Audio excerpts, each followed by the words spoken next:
Welcome. Thank you for joining us tonight. We are gathered together tonight on the land of the Djab-wurrung, the Taungurung, the Wurundjeri people, whose ancestors and descendants are traditional owners of this land. I acknowledge their living culture, their unique role in the life of this region, and pay my respects to their elders past, present, and emerging. Thank you again for joining us to celebrate the class of 2023, and thank you to the people who've worked so hard to bring this evening together. The work of Karen, Lisa, Mark, Manon, Donna, Dave and Michael has been invaluable, and tonight wouldn't be what it is without them. I'd particularly like to thank Karen this year. She's done incredible work over 2023, steering this VCE ship solo for a significant portion of the year, as other commitments have demanded my time. She's done a magnificent job. Thank you.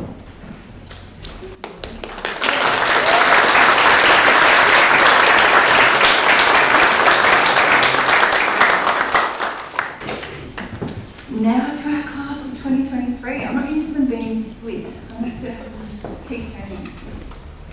While some of our graduates tonight began their high school experience with us at Alice Miller, others joined Alice Miller from Candlemark, and others later again from a range of schools around the state. The group graduating tonight is one of the biggest we've worked with in our senior school, and it is a group that's defined by growth, both literally and figuratively. It's a testament to the spirit and energy of the class of 2023 that they're graduating as a cohesive, inclusive and deeply supportive group of young people. They've conducted themselves throughout their VCE with energy, purpose and intent.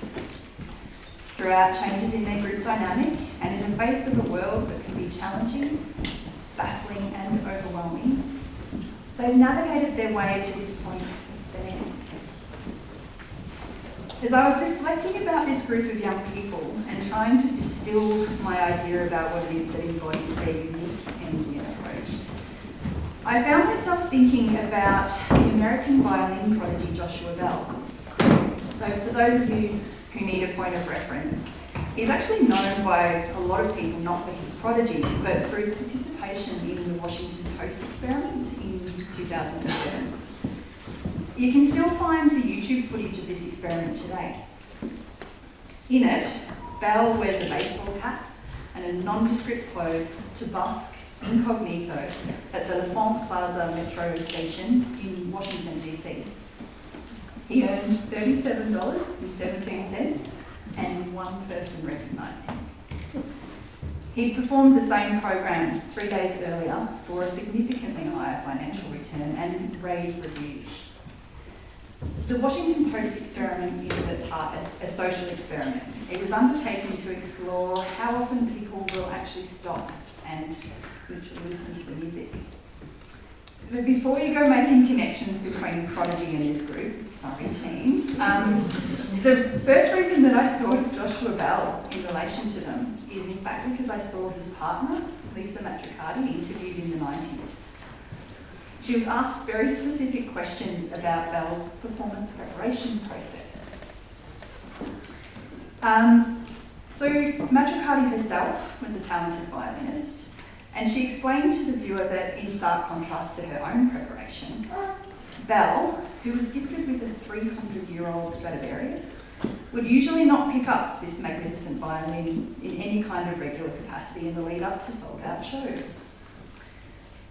I identified with her obvious anxiety about that fact.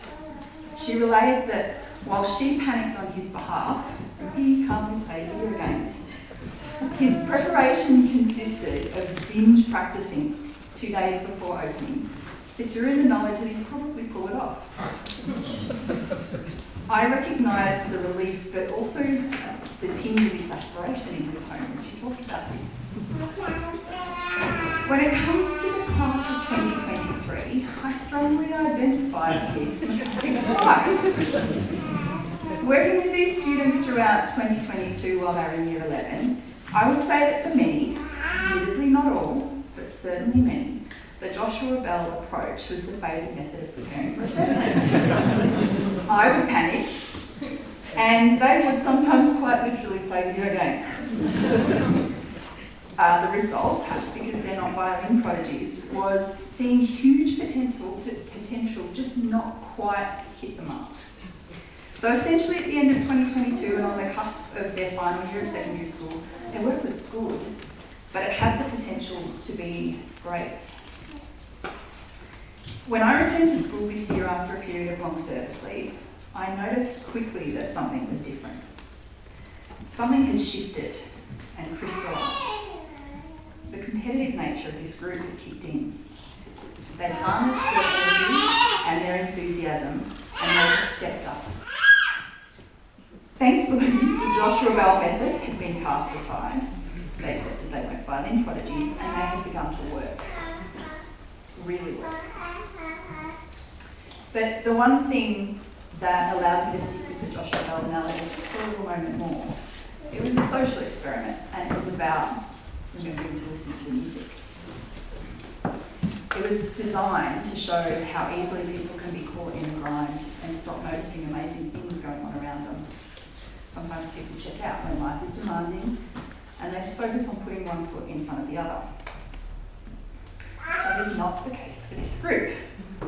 They've demonstrated often, with bleary eyes and stifled yawns on a Monday morning, their ability to maintain a rich and varied social life alongside the demands of their studies.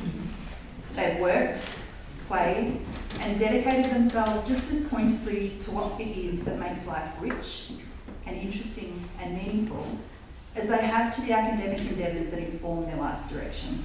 They're enthusiastic, high energy, cheeky, but also really thoughtful.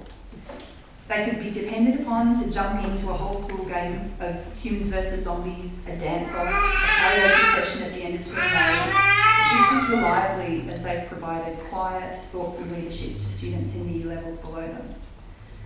They've represented each facet of the school with aplomb, personifying what it means to be athletic, artistic, creative, brave, and intelligently critical.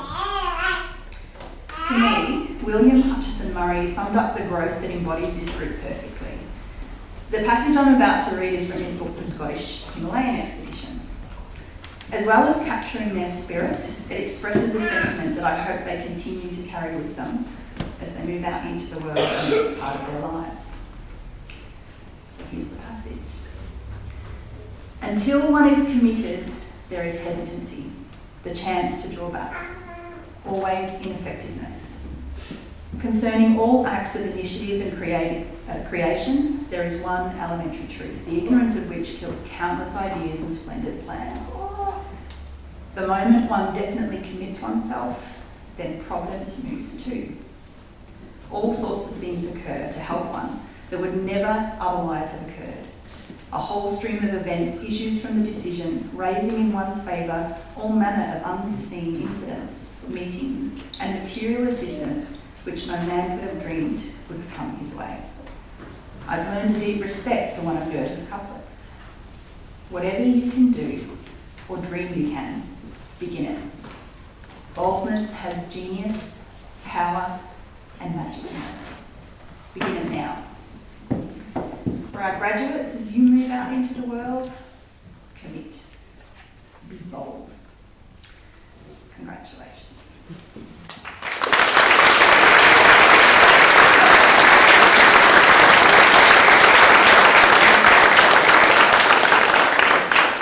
It's my pleasure now to welcome Karen to the stage with her group, Jetta, Erin, Miranda, and Sienna.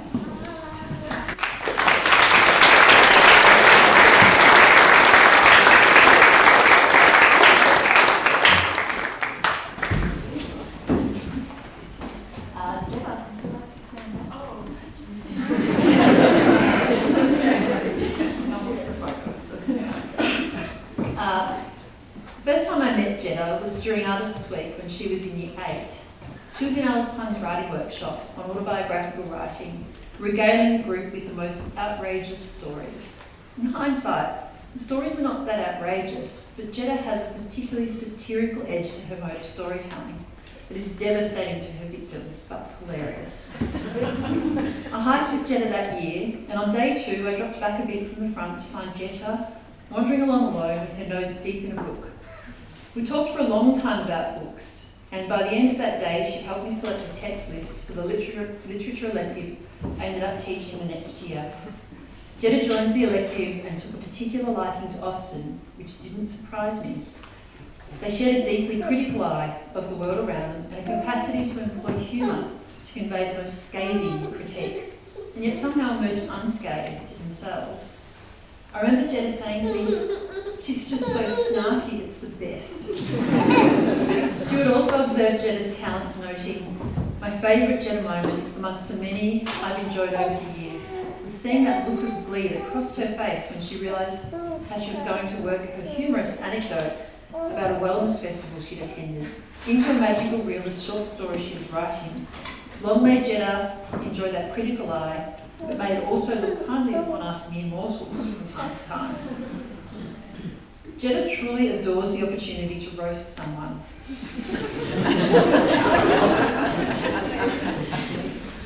Haven't we all copped that particular look from Jetta when she's displeased? Dave pointed it out to me that Jetta has a devastating look that she delivers over the top of her glasses when she's unhappy with you. It's the slow eye roll, deadpan stare, and the side eye. Last year in Year 12 English, Jetta delivered one of the most sophisticated persuasive speeches I have ever heard from a student. She absolutely dismantled the government of the day in a scathing indictment on their climate policy. There's a little bit of Paul Keating in there somewhere.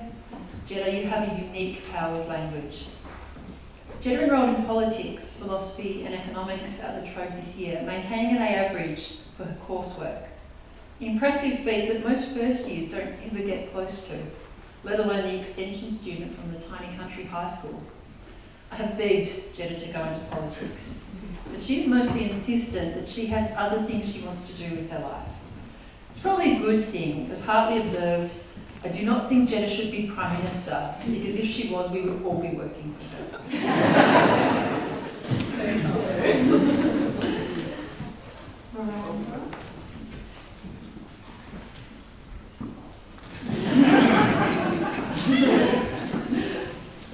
Miranda seemed to decide very early on in her school life that she craved an intellectual life. She wasn't sure what it looked like, but it involved reading lots of books and wearing leather jackets to university and getting very, very high grades. When I hiked with Miranda in Year 8, she spent the first half of the first day talking to me about her Animal Farm essay, its merits, its faults, perhaps the grade she might get. She certainly seemed like the most serious and most diligent student who was absolutely desperate to get an A+. I might say she was obsessing a little bit about that mark, a trait that seemed to follow her throughout her school years. Such was her enthusiasm for talking about the essay that she forgot to drink water, resulting in an almost total collapse in the afternoon. The situation was fixed with some food and water, and a very stern discussion between the two of us that does not bear repeating. Over the years, Miranda has become less immersed in the results that her work might achieve and more interested in the constant enrichment of her knowledge and her capacity to think critically. In fact, she took my insistence that she think about a text more deeply and make argument so literally that there was a patch this year where all she did in English was make arguments. Notice I pluralised arguments. There were a few. I might be creating the impression that Miranda was difficult, but nothing could be further from the case. She was a young person grappling with an impressive intellect, seeking some material proof that her insights were valid and interesting. When I asked other teachers about their impressions of Miranda now, at the end of her school days, they are nothing but flattering. Sarita said, "These days I think of Miranda only in the most positive terms. Courteous, thoughtful, intelligent and hard-working. She's one of those young people who has matured into a wonderful adult." Stuart reflected that Miranda's self-awareness has only grown during her time at Alice, and she has approached her studies with increasing calm and confidence, grateful for her gifts and not taking them for granted. Hartley responded with, "I do not think that Miranda should be Prime Minister."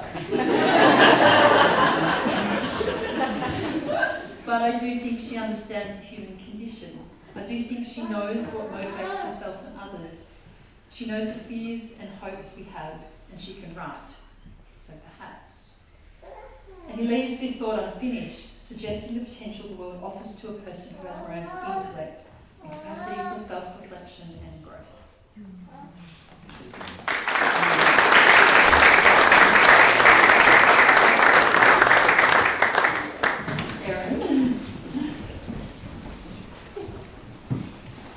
Erin has this way of luring you into an interesting conversation. Right in the middle of class, right while you're in the middle of teaching something very important. The conversation is always highly relevant to the thing you just said, but much less relevant to the thing that you're trying to teach. I'm always surprised when I get caught by her, because one thing you learn very quickly as a teacher is how to stop your students from derailing your lesson. Erin is very calm and unassuming in her attack. And usually says something so interesting that you're 3 minutes deep in the conversation before you realise what you've done. But there's no malice in her approach. Erin has such a deep interest in whatever she's studying that she makes these deeply insightful observations. This is the kind of charisma that very good politicians employ to direct you to think with them, abandoning all other thought for just a moment or two.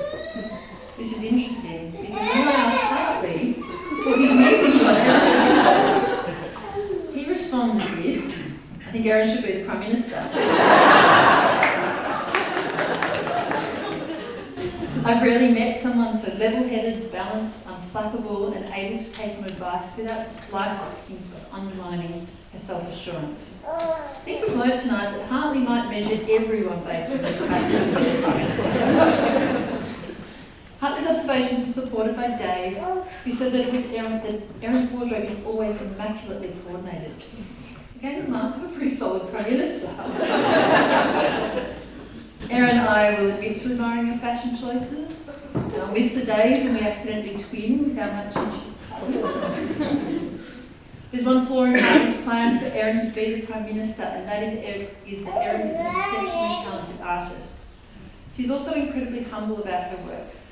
Despite having many conversations with me about her hopes of getting a fine arts degree, Erin spent half the day at school without sharing news that she had been accepted into fine arts at RMIT. The news had to come from one of her friends. When I found Erin to congratulate her, she was in the art room quietly working away. She hadn't even told Bannon yet. Last week, when she got accepted into fine arts at Melbourne Uni, she emailed both of us to seek some advice. And we suggested that Bannon suggested that I connect Erin with some Alice alumni who could help. Before I had the opportunity, Erin headed off to both universities and found students in both courses to speak to about the course. She's the first student I have ever taught who's just headed off to a university to cold interview some strangers. Perhaps Hartley's right. She does have the makings of an excellent Prime Minister, but then we would be robbing the world of a great artist.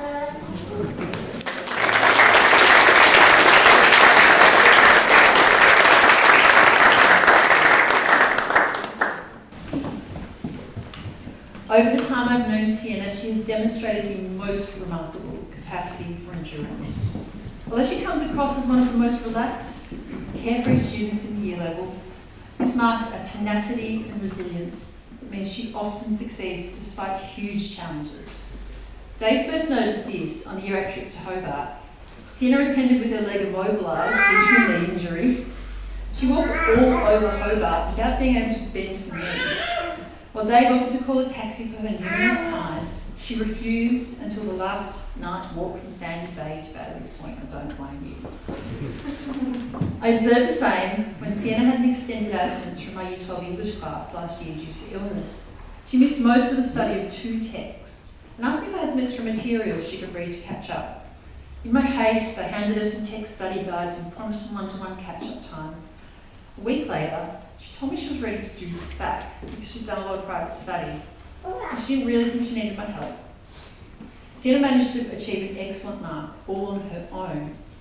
In fact, you can give Sienna some highly critical feedback on her work, And she smiles and says, "I'll go look at that right now." And she returns quickly with a much improved piece of writing, still smiling. Sienna read everything I put in front of her throughout all these years of teaching her, no matter how challenging. While others were complaining about language, challenging plot structures, Sienna just powered through, not because it was easy for her, but because it was hard and she thrives when challenged. Sienna's resilience was also evident on the Larapinta. Sam Ford reports that she walked despite excruciating blisters. He recalls her strong friendships, the other girls, and the lovely relationships Sienna formed while weaving with the elderly women on the Tiwi Islands. Apparently they were in tears when she was waving them goodbye. I've been lucky enough to teach Sienna every year since 2020, except this year as she's taken all the classes that I teach.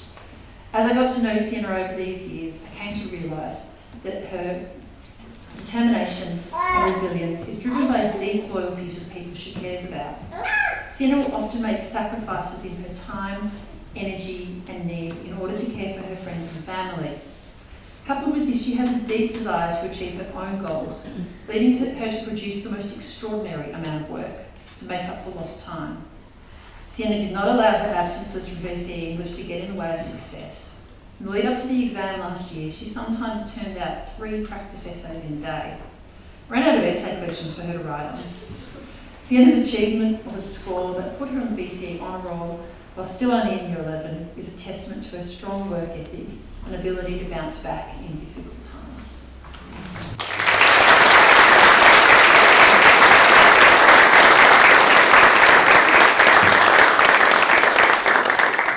We will now present these students with their Victorian Certificate of Education. Jenna Chan.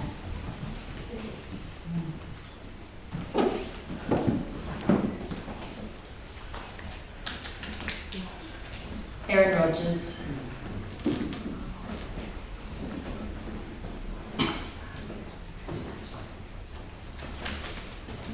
Miranda Smedley. Miranda is also receiving the Academic Award for Performing Arts.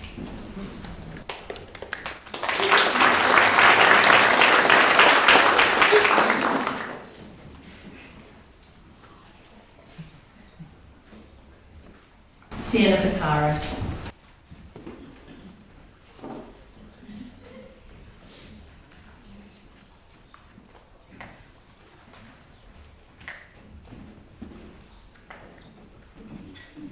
Let's give them all a hand.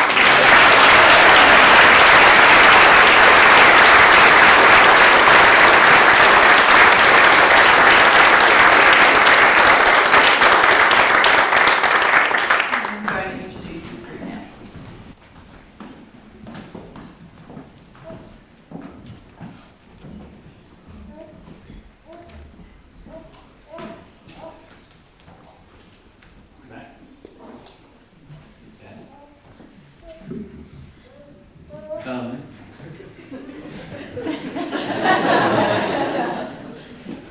Max has some wonderful traits that have served him well in school and will serve him even better in the world beyond school. He's driven by a desire to fully understand the world around him, not just the minimum required for the next test. On top of this, is coupled with a strong work ethic driving him to do the work required to build a solid and permanent understanding of what it is he's learning, and to do the practice to make it automatic. Max has really taken on the experimental side of his science courses, designing and conducting experiments on laser interference in physics and using enzymes to transform sucrose into glucose and fructose in chemistry. I have no doubt that Max will thrive in a science-related career like engineering.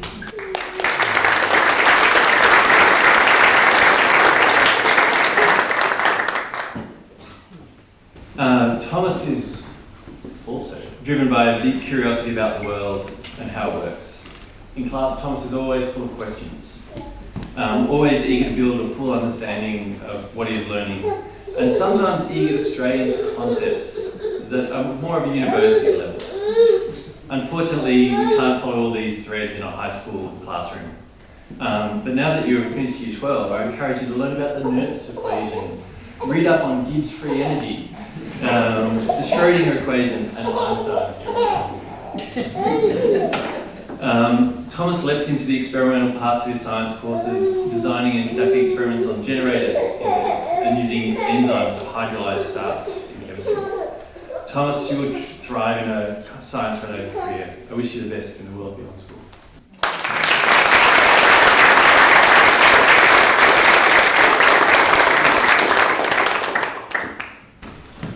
When Dagny first joined the chemistry class, I'll admit there was a little concern.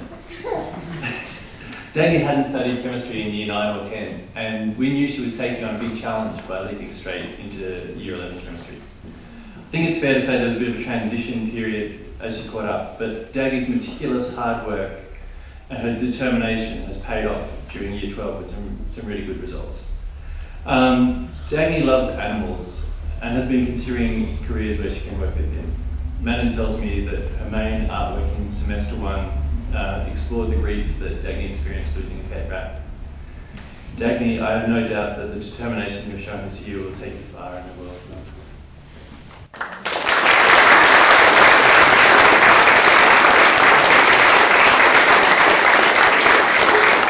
We will now present these students with their Victorian Certificate of Education. Max Whiteman.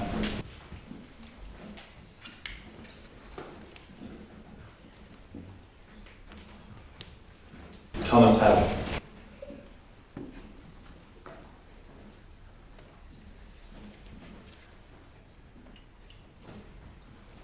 Dagny Hartwig.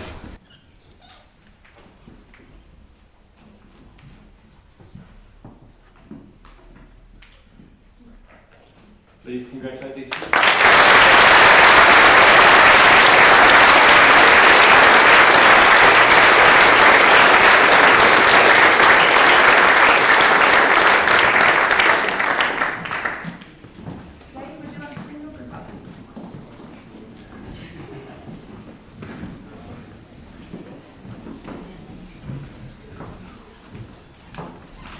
I actually did write it this time. I generally don't receive any good. So, with these 4 impressive young people, Alia, Lockie, Henry and Olivia, we have 4 people. One thing I wanted to find something that they all had in common. They're all better at drawing than I am. It's good to start on a positive note. Let's start with Lockie. I first met Lockie in 2017 when I was teaching Year 6 art at Candlebar. I was struck immediately with the technical skill shown in his drawings and the already well-developed graphic style. Looking at it oh yeah, stand up, that's right, come and stand here. Yeah, sorry, we didn't do this last year, but the discomfort you're feeling.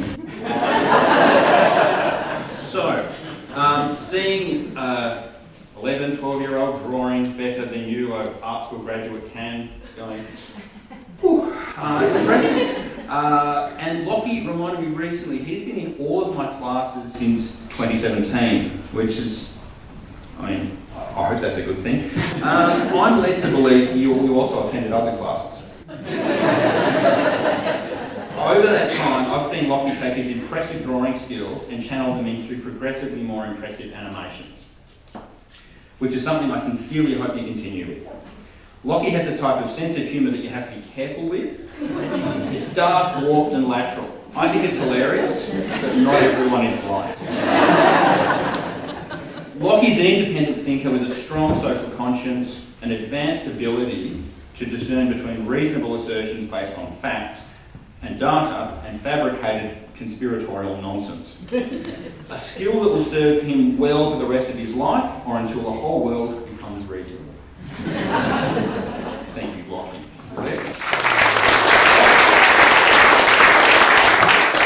Sorry, I should have said, you meant to clap for them all at the end.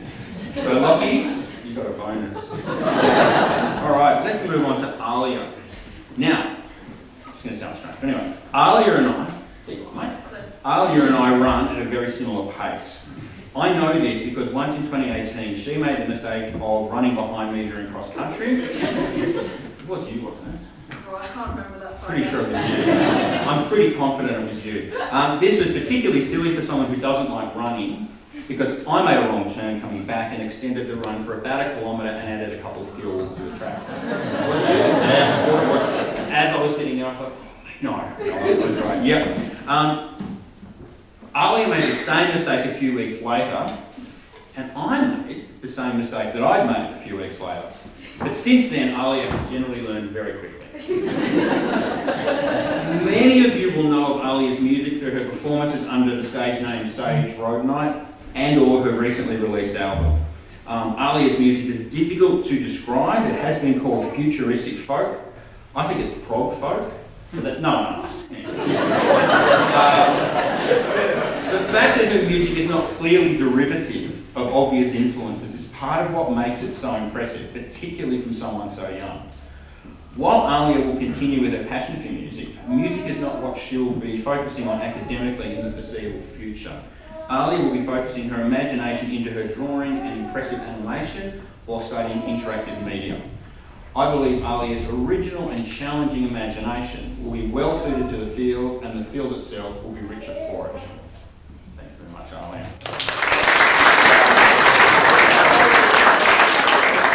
Sorry, Karen, I'm ruining it. Henry, it's your turn. All right. Now, Henry is a much faster runner than either me or Alia. He's actually a very impressive distance and cross-country runner. That's right, isn't it? Well, it is. It is true. So, Henry has strong principles, a fascination for history, and a social conscience beyond his years. He intends to be a future Prime Minister. I had no idea of what Karen was going to be talking about. I'm not sure this is the forum for Henry to discuss his views on real estate, but if Henry is lucky, strong principles as a desirable trait in leadership might make a comeback. Henry might appear very serious in photographs and in person. And my introduction probably does nothing to say otherwise, but he's also funny, silly, and is readily able to laugh at himself. He's also, which I think is necessary for living in this country, let alone for being the leader of it. Henry is also very popular. He'll find this embarrassing, but he's been encouraged to celebrate his past birthday by the rest of the Year 12s, or a lot of them. Henry is also popular with parents. Henry quickly won the admiration of Jet's mother by cleaning the bathroom at Jet's 18th birthday.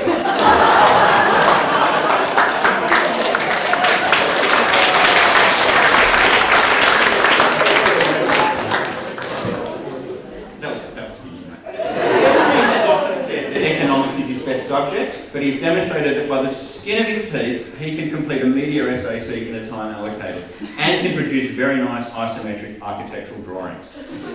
I don't know for sure what Henry is going to do next, but I know he has a plan and that his next step is a step towards his goal of political ascendancy.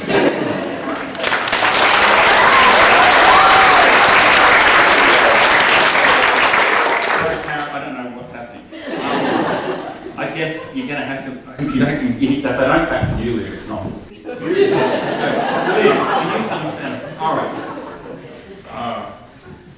I've ruined it. Anyway, Liv is not last, she's fourth. Liv has been with us at Alice Miller. No, sorry. Liv hasn't been with us at Alice Miller all that long, but has become a fixture of the place and the type of valued member of the Year 12 cohort that you'd assume had always been around. She is friendly, supportive, and always there for her friends. Over the last few years, she has thrown herself into photography, both digital and darkroom. She very quickly mastered the concepts of aperture and shutter speed, depth of field, and is now confident in negative processing and darkroom printing. She can even use one of those complex numerical light meters without the needle. Some of you know what I'm talking about, and if you do, Liv has a great eye with her work and always has something substantial to say with it. There I am.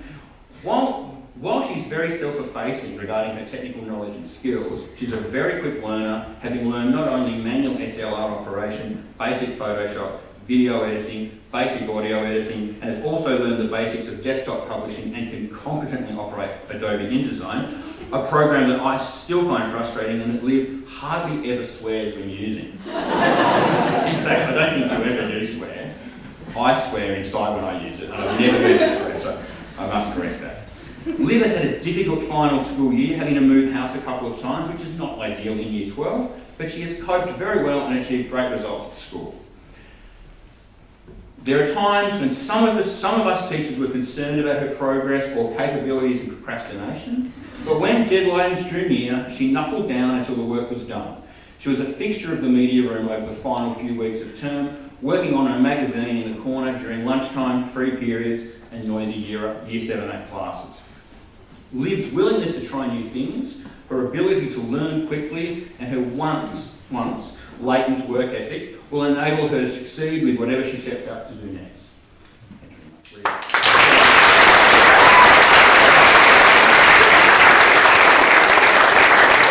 We will now award these students with their Victorian Certificate of Education. So first of all, we have Henry Fairclough.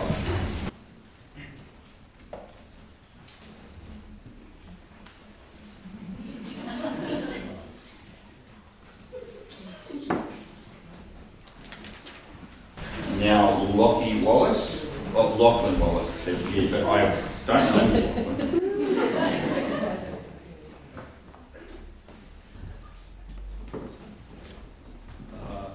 The order's different. Liv Morris, Olivia Morris again, sorry. Sorry, I had to with all of this.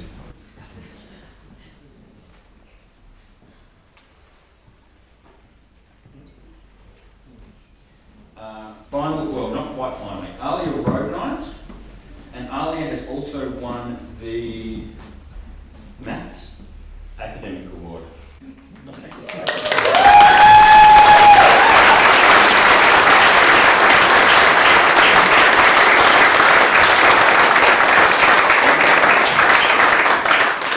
Henry, stand up one more time, because Alex Rock is overseas and cannot be here, so Henry will collect his certificate of education on his behalf.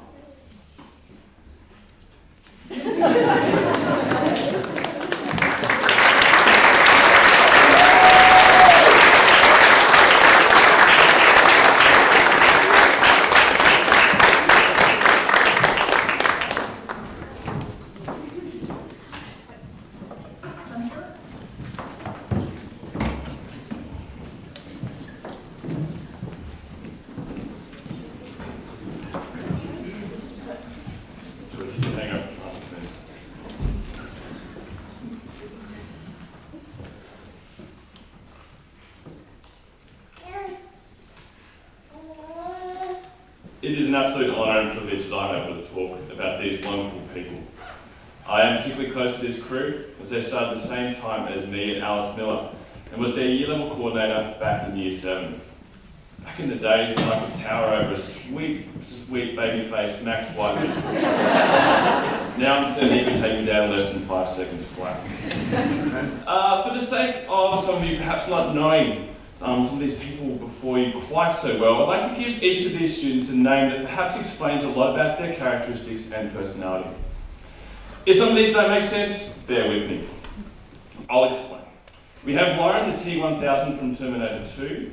We have Jordan Renard, former KGB spy for those James Bond franchise buffs. Sophie is Medusa. And Felix Zinedine Zidane. Jordan, aka Victor Renard Zukas, a former KGB agent turned high-tech terrorist.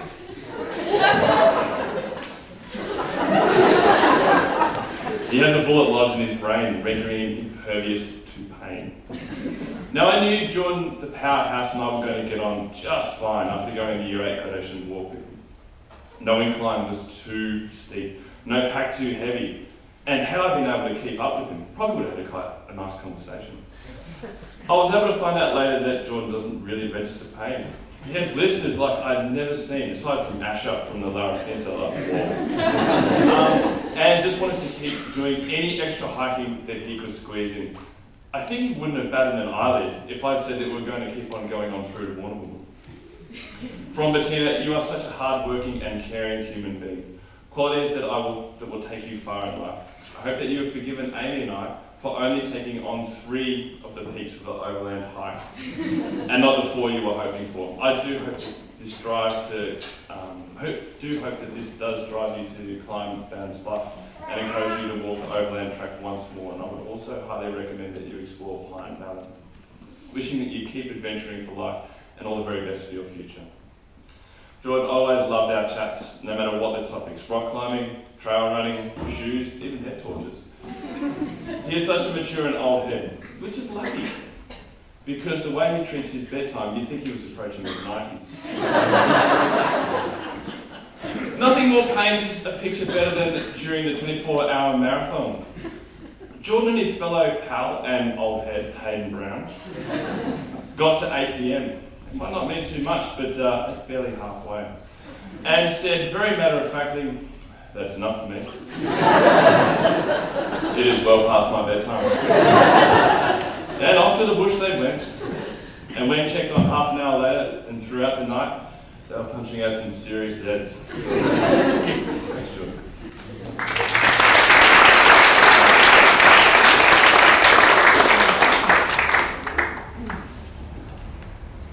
Sophie Medusa.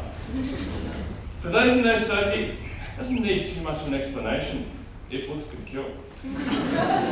Some of the filthies that I have received from her over the years would turn anyone to stone. You just need to say something that perhaps might be out of what Sophie felt like.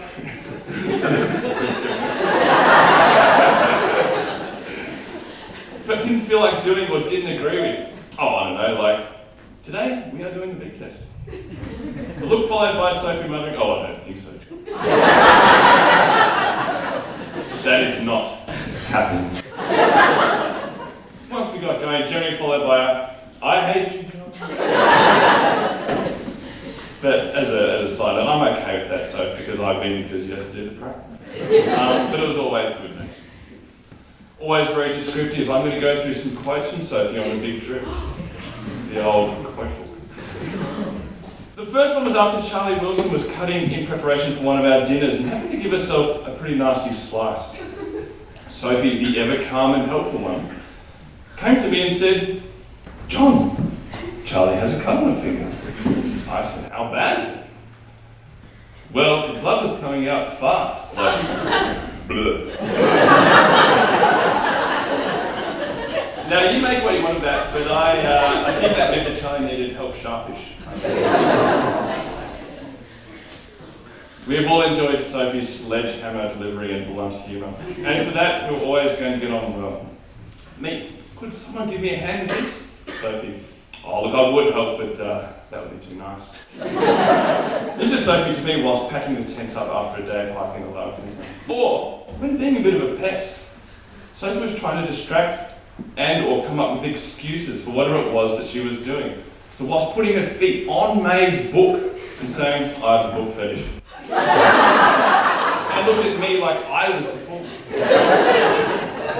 I'd always appreciate Sophie's honesty. Me again. "How'd you go on with that work, Soph?" So, "Nah, didn't understand it." "Think you did a bad job of explaining it?" "So I better get to work, John."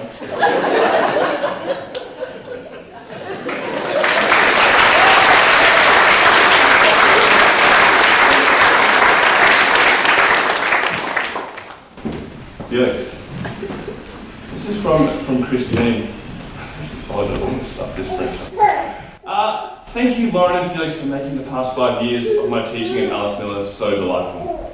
I will treasure the memory of our Eiffel Tower hunt in the Lion of Glen and the gratin Felix cooked on the first night of our French immersion camp.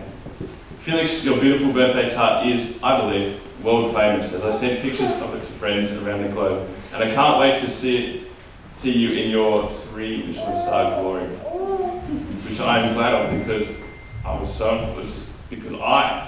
am glad of because it was so unfortunate on the big trip with the crew that we had that whilst Felix's cooking skills were very high, the hygiene of the crew perhaps wasn't, resulting in some of the most impressive group gastro I've seen in a while. Try imagining a Mexican wave. But rather than people jumping out of their seats with their hands in the air, we were jumping with their hands in the air and then racing to the bathroom. And who said the big trip wasn't always glamorous? Now, I sort of cross over with Felix and Lauren here. So still from Christine. Lauren, I will always treasure your funny little stories and your stupendous mastery of the grammatical intricacies that make learning French so much fun. Your remarkable patience and your ability to find your hyperactive classmates funny. I don't know who they're talking about. To both of you, your performance n'était pas piqué de... Sorry, Christine, that means their performance wasn't eaten by the Beatles. In other words, you guys were just great and fantastic. And I thank you for your kindness as well as your hard work. It has been absolutely a privilege to be your teacher. Felix, aka Zinedine Zidane, with his renowned elegance, vision, passing, ball control and technique, perhaps a little less headbutting, has embraced the Alice Miller spirit right from the moment he arrived at the school. In the first week or two of your arrival, the 2019 FIFA Soccer World Cup was running. Many people take a while to settle in, get comfortable in their surroundings and work out who their crew is. After running a sleepover to stay up and watch the said World Cup, Felix was the first person signing up, even though he and his family had just relocated from abroad. Sleeping gear was minor detail. He organised some gear and was very quick to get a game of soccer going, all whilst educating us all on international football, by patiently answering our questions with his usual French bias. Throughout the years, Felix managed to build a soccer program at Alice Miller from absolute laughingstock to powerhouse, where in Felix's final year, the seniors narrowly lost the division grand final. Oh, how I love seeing the smug faces of students, and look, let's be honest, the other PE staff from other schools get wiped off very quickly once we began to play. So from my perspective, thank you very much. It's been wonderful seeing Felix mature, and his ability to quickly navigate his way around the strange laws of Australian banter, particularly early on, was no mean feat. Thanks, Felix.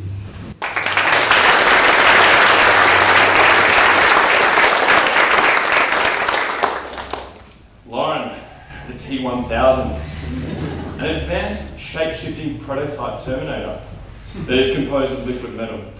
I don't really know where to start with Lauren. There are so many wonderful things I can refer to. I'll start with that she could have also been called a silent assassin. She was clearly cheated out of a win one year in inter-school cross country, and I could feel my blood boil. Whereas Lauren would just lightly chuckle and say things like, "Don't worry, we'll see what happens next." And sure enough, she was true to her word and destroyed that person. Talking to Lauren's mum, Joan, who sent me the meme explaining her determination like that of the T1000 in Terminator 2.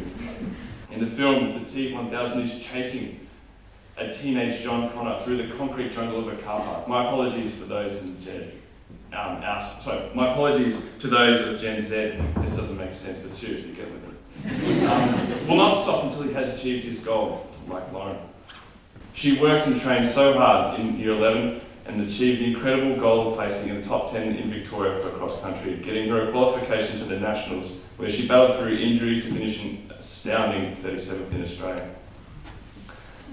Lauren is exceptionally dedicated to all aspects of her life, possibly one of the most well-rounded people you will ever meet.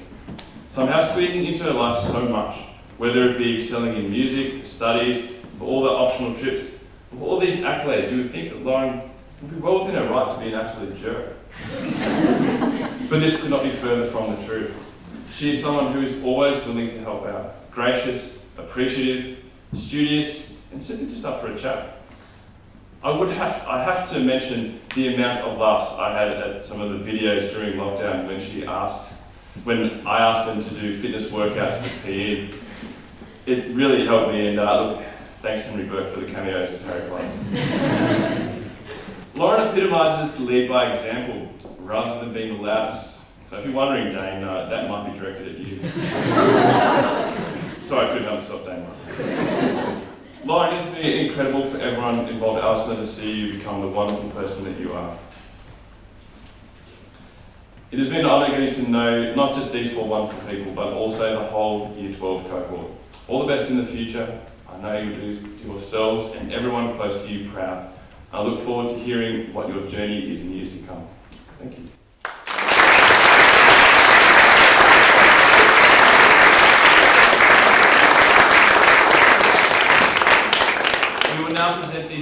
with their Victorian Certificate of Education. Felix Lazaro.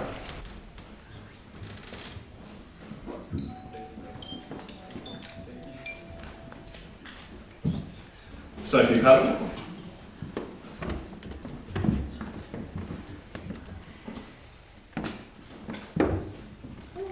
Jordan Heinrichsen.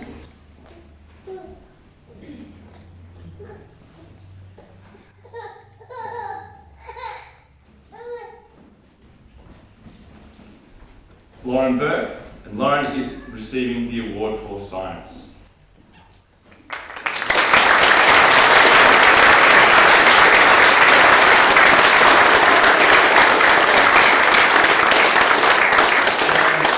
And Hayden Brown, Jordan Heinrichsen is going to accept his award. Hayden is overseas and cannot be here with us today. He's overseas excelling in basketball. And so John is collecting his Victorian Certificate of Education on his behalf.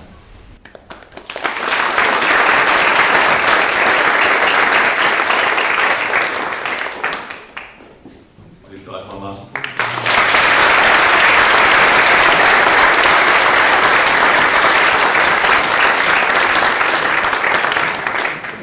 Madam, would you like to bring your group up?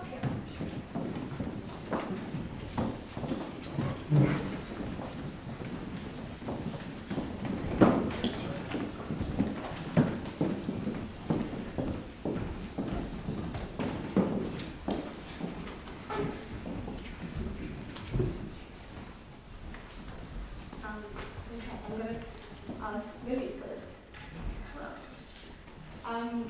So Millie here is a person with a very distinct style of her own, as you can see. She has a deep appreciation and understanding of arts and has extended her creative interests beyond classroom. And as Dave mentioned, that she has explored stereotypes and other forms of art at home as well. So that's incredible. Millie has shown remarkable resilience this year, tackling BCE load while recovering from some health issues earlier this year. The ease with which she took to the darkroom photography is simply amazing. A big Adam Sandler fan, Millie has quietly but consistently produced amazing work. Always very humble and polite, her presence has made classes welcoming and comforting for everyone. There is a bit of cheeky side to her too.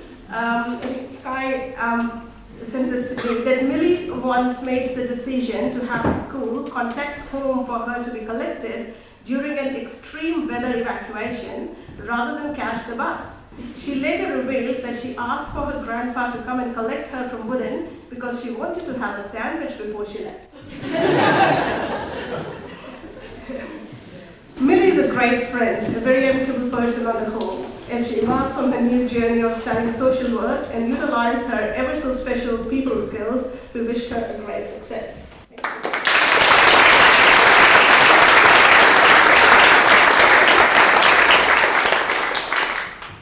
Okay. MG is a true personification of a calm and quiet achiever who lets her work do all the talking. Angie is a rare example in today's world. That's in Dave's world, so that means a lot. Her eye for detail and finesse is complemented by her ability to persist against all challenges and find her own way out. Angie went on a student exchange program to Netherlands last year, which is a very commendable achievement under her belt, but that is not all. She displayed her tenacity by doing all the work for the school she enrolled in there, as well as doing the coursework for BCE back here at the same time. But one of the secret rewards of her stay in the Netherlands was that she got a head start on clubbing.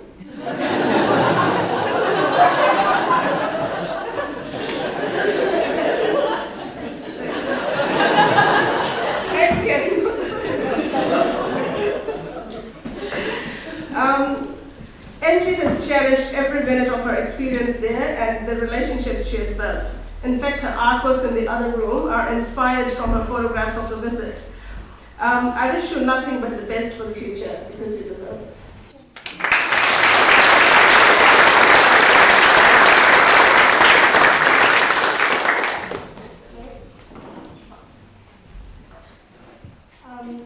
One of the most cheerful, joyous, is Meg.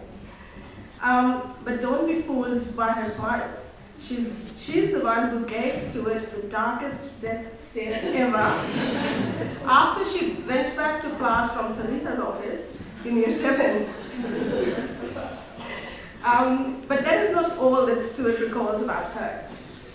He told me May writes extraordinary fiction, a wonderful combination of magical realism and profound observations of her characters, challenging humanity. And she has shown similar insight in art this year as well by addressing some very thought-provoking issues. May, good luck with next chapter in your life. I hope one day you enjoy teaching your students as much as we have enjoyed teaching you.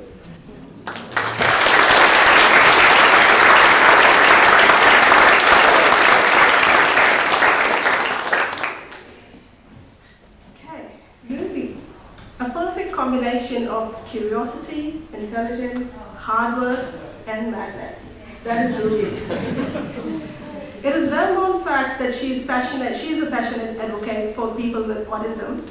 As a teenager, she has done more to dispel stigmas and false perceptions than most adults.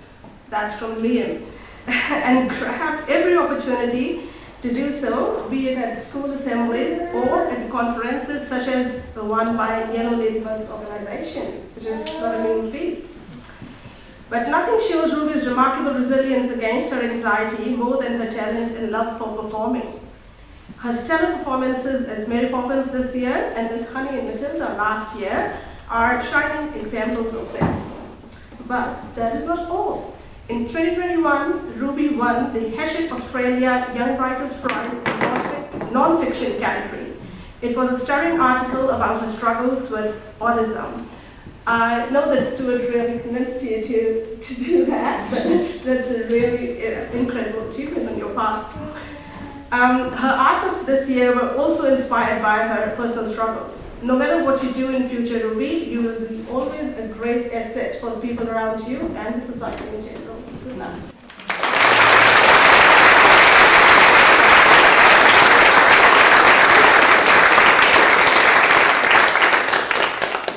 We will now present these students with their Victorian Certificate of Education, NGP.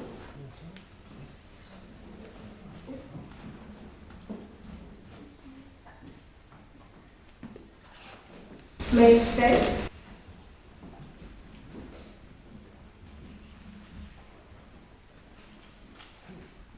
Ruby Wiggins.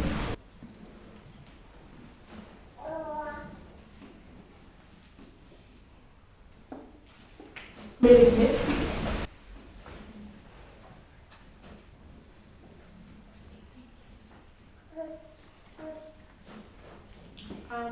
Asha Edwards is overseas and cannot be here to join us. Mary is collecting her Victorian Certificate of Education on her behalf. Thank you.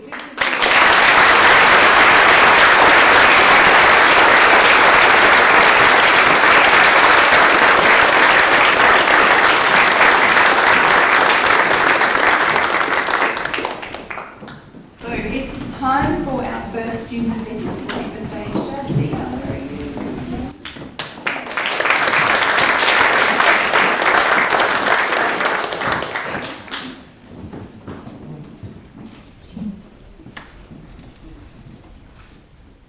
I just want to preface this with a conversation I had with my dad just before this. And he asked how many times I've read the speech, and I said 0. So I'm going to wing it, like I did this year, so that's the plan. Hopefully it turns out good. Don't know yet. So hi, my name is Jadzia. I'm proud to say that beginning 13 years ago in Candlebark's prep class, I am one of the 3 people graduating today that have been lucky enough to see the Alice Miller class of 2023 grow to the group of people here today. With others joining in later years, we have all been lucky to have our schooling in such a safe and ultimately a home away from home environment that has let us flourish as well as develop into the best versions of ourselves. During a morning meeting this year, Donna was sharing personal stories about herself. Stories the average person would not be able to share, but Donna is definitely not the average teacher. After I think talking about her first marriage or third nipple, she asked Zara, what would your perfect day be? Zara easily replied with something along the lines of a day at Canberra, where we were little, waking up, getting on the bus with all your friends. No worries in the world, playing in the trees, cake day. In the midst of a buzzing year 12, being reminded of the simple pleasures and how much we have all grown, it forced me, and I'm sure everyone else, to come to terms with the fact that we'll be graduating this year, which sadly means moving further away from those more effortless times. Reassuringly, I know that those memories and attributes we all found in ourselves will always be with us. Whether it's resilience from falling off Munro boards and getting back on, or curiosity from exploring the school and getting dirty sliding down the same hills we went down on Munro boards in summer and slid down through the mud in winter. These few feelings that came with childhood were emphasised dramatically through the Candlebuck experience. Even though not everyone here today went to Candlebuck, I believe that the Candlebuck spirit has managed to make its way into everybody. Because the majority of us grew up with such powerful role models such as Sean, Donna, Wendy Powell, Wendy Wright, Sam Ford, Sam Thorpe, Kate, Joe, Steve, Basil, Taryn, and of course Fiona. We're able to share those lessons and morals learned from them with the class of 2023. Sean always taught us not to take shit from anybody and stay true to yourself. Donna always taught us to stay young and not let societal norms stop us. Wendy Powell showed us how to nurture and grow into people who benefited the greater community. Wendy Wright always had open arms and ears for a chat, showing us how to help those like she helped us. Sam Ford always showed us what we were physically and mentally capable of, ultimately allowing us to see the bigger picture. Sam Thorpe showed us that we could embrace all sides of ourselves, as we watched him switch from being the grounds manager to maths teacher to a double-bass bass player. Kate Tucker showed us how not only to care for ourselves and the people around us, but how to love and value the smaller things in life. I know she inspired many of us on our recent venture to Antarctica. If you've not asked her about it, I highly recommend hearing about it. Joe showed us that our minds are limitless and we are capable of creating our own pieces. Steve showed us to live life peacefully and take everything in your stride, as well as enlightening us to the beauty behind the language. Personally, one of my biggest regrets is not continuing doing French, and I think we are all envious whenever we hear Toby and Lauren at least speak French.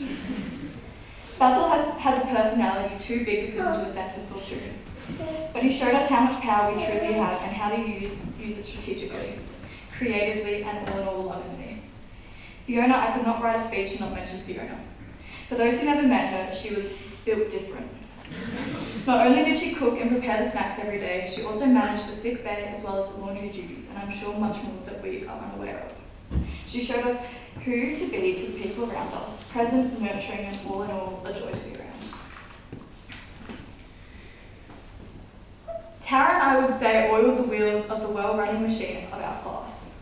As Taryn pushed us to work as a team in many of our choreographed musical ventures, these team skills will forever stay relevant in our lives, and to be taught that young will make us all eternally grateful for it. I could go on forever about the staff, and I know I only named a handful, but the entire Candlebuck and Alice Miller staff has supplied us with endless amounts of knowledge and life skills to practically everything we need to go forward. If I'm being honest, even though not all these teachers are still around, and some have stayed close to us even in high school, they still made a huge impact directly on some of us and indirectly on others. We will all be forever grateful for that. I thought I'd share some memories. In 2018, we did our big venture to New Zealand. With our $50 in spending money, we were ecstatic with the independence we had been granted. We camped out every night, eating in the towns, and between eating the best burgers, we sea kayaked and rode down the loop. I think that's what it's called. I think it was the longest and shortest 2 weeks of my life. Because during the 5 a.m. wake-ups and pushing people to pack up their tents in the wind, which always seemed to feel like it took hours, the time within the small amounts of sleep flew by. At the time, I don't believe we worried much about the time going fast, as half of us were homesick and the others just wanted the homesick ones to feel better. And lately, I think our class has been feeling similar. Most of us wanting to stay in the comforting bubble Alice Miller has been for us. Not because we have no idea what we're going to do next year, but because we know it will be an inevitable new challenge. Much like in Year 7, even though the people are different, we still maintain a family bond within us all. Because as everyone would know, some of us are absolutely terrified of what the next adventure will be. But just like in Year 7, the ones who feel more grounded in a particular situation always manage to support the ones who are struggling. All in all, we will all forever be grateful for the opportunities we have been given and the role models we have been lucky enough to have influenced the people we are now. And I hope we are all able to influence others in a positive way. Everyone in this room has done for us. Thank you to all the teachers who helped us. Thank you to all the parents for taking a risk and sending us to the school in the bush. And thank you to all of the class of 2023. Thank you.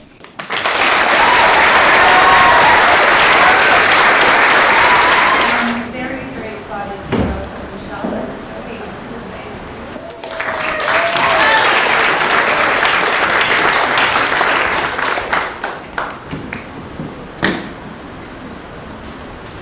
Hello, I'm Charlotte. I've been at Alice since Year 7. I feel like I have a pretty big job to try and synthesize 6 years, but I'm getting to my best friend. My younger sister left for her big trip 6 weeks ago.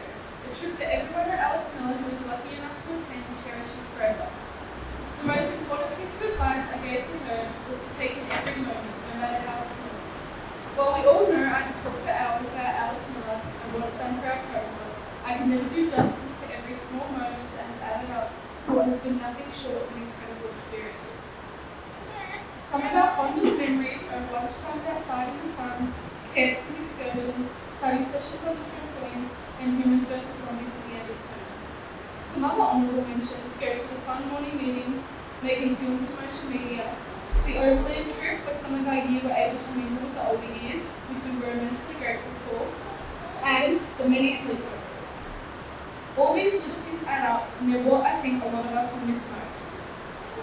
From our first to our soon-to-be last trip down the Murray River in canoes, we've had a chance to explore the outdoors on some incredible trips and camps.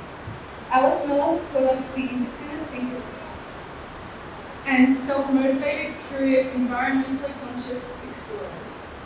We've had chances to excel, winning awards, and have been given the chance to participate in almost anything we wanted, be it sports, science, excursions, or leadership opportunities. Above all, we've created some special friendships that have gotten us through all the ups and downs of the last few years, and we've met some incredible people along the way. One thing I believe we all can agree on is that we have been incredibly lucky to have attended Alice Miller and to have been so well prepared for the world after high school. I want to take a moment to thank every teacher and staff member who has played a part in our high school experience. Without all of the small and large contributions that every member of the Alice Miller community has made to our experience, we would not be where we are today. We want to say thank you to the teachers who have spent tireless hours being there for us and making sure we had access to all of the opportunities for the education we each wanted. They've never been the kind of teachers to shut us down, but rather they've supplied us with the resources and education so that we could do whatever we put our minds to.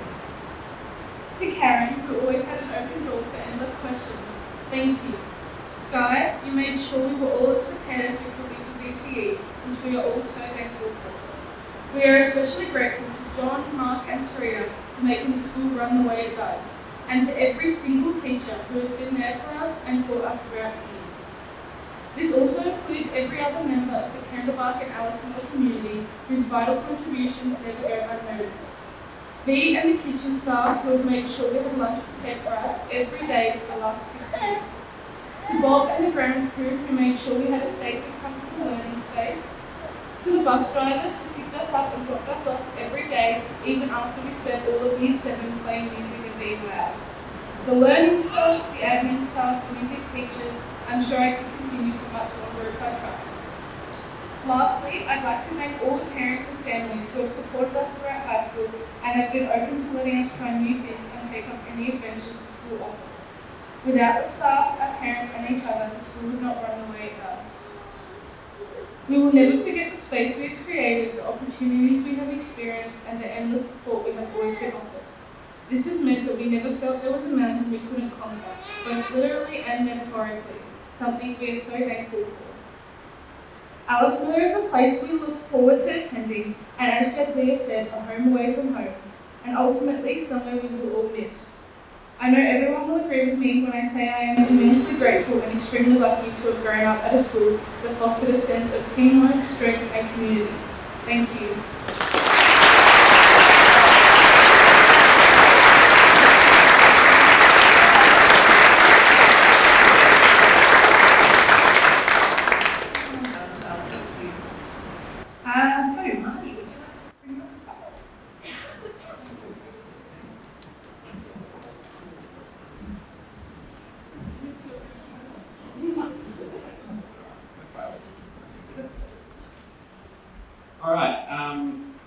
Thank you, and congratulations to all Year 12s on graduating. I want to give a special shout out to the first graduates in recent history from the Health and Human Development class that we had. I had in the past couple of years, and I've got the pleasure of being able to introduce a few of them here today. I'm going to start with Dane. Dane, would you stand up? Now, I will preface this by saying that I did email Hartley asking if he thought Dane should be the Prime Minister. He never replied, and I did note that he blocked me on email now. But, like that. Alright, so the first time I met Dane, I was actually filling in, it must have been year 8. I was like a substitute teacher, I've been overseas, I come back and I was filling in for John Phillip. He was on a big trip and I was taking one of his PE classes and we're on there, I'm really got the nervous energy of a substitute teacher and I'm on the side of the basketball court and about halfway through the class, there's a little fella, and I mean little fella, he comes in, ignores me, doesn't say, oh, sorry I'm late or anything, and he just starts bellowing to this other kid on the other side of the court. He's a cheat! He's a cheat! And he's just pointing at him. And I look at this other little fella, and he's apoplectic with rage. Like, he's losing his mind, and they're just back and forth across this court. And that's the legend of Dane and Toby.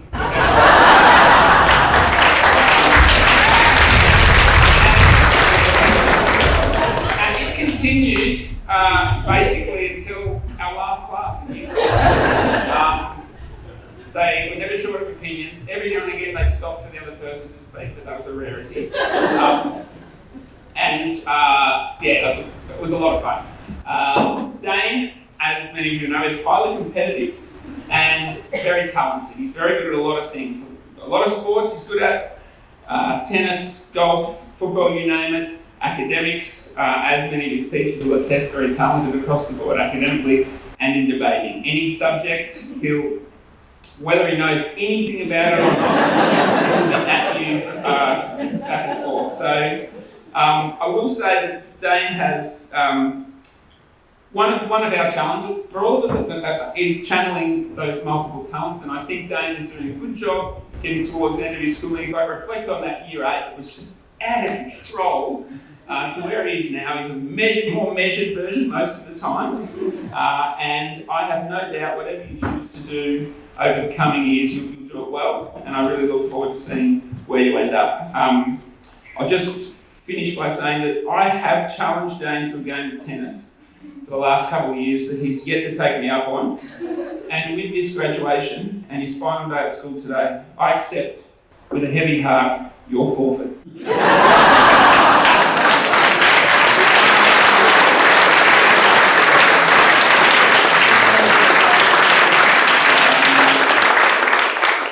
Taj, aka Taj, or aka Nina, thank you for this, Wazza, or the Walrus, down at Malakuta. Remember that one, okay? So Taj arrived at Alice Miller in year 11, exuding the small coastal town surfy dude vibes, his beloved Kuta, and keeping them today. A laconic smile and an endearing nature.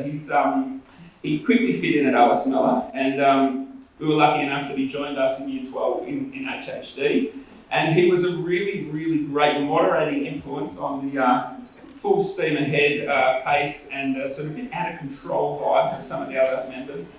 His laid back style was just a tonic, so thank you very much for that, Taj. He fitted in really seamlessly. But early on, I made the mistake in one of our classes to alluding to a study that I read about that suggested that 7 minutes was the optimal amount of study needed for each class each night. And he stuck to that 7 minutes. If I ever suggested something that would go 8 minutes or more, he was like, that's suboptimal. You can't be going there. So that was a big mistake. However, belying the ultra-relaxed surfy dude out of shell lies a fiercely competitive mind, and when Taj puts his mind to a task, he has enormous capacity to excel in HHD, he'd seemingly go weeks without doing anything before all of a sudden becoming fixated. Then I realised what was happening is he was having a bet with his mum about whether he could get over 90%. So all you've got to do is just induce some gambling. And his ability to switch from surfing to switch on was brilliant. But so he's multi-talented, sports, music, a bass player of some note, academics. He's very good at chilling. And I can see him living a really great life in whatever he chooses to pursue. So whatever you decide to do, Taj, be that competing in bells for the Surfing World title or smashing out a sweet bass solo at the Cooter Blues and Funk Festival, I'll be cheering you on, mate.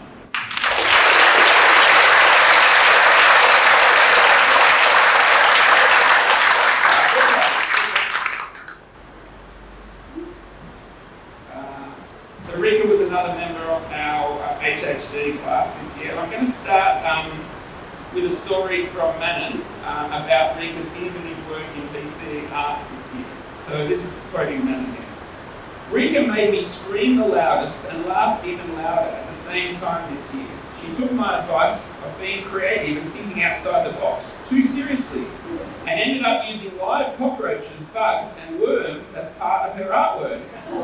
And she might not know, but even when she got rid of the live insects so that I actually dared to touch the work for display, one sneaky cockroach crawled out, and needless to say, the sound of my scream was deafening. Next year, I will have to add terms and conditions applied when I'm being creative. Thanks for sharing that, mate.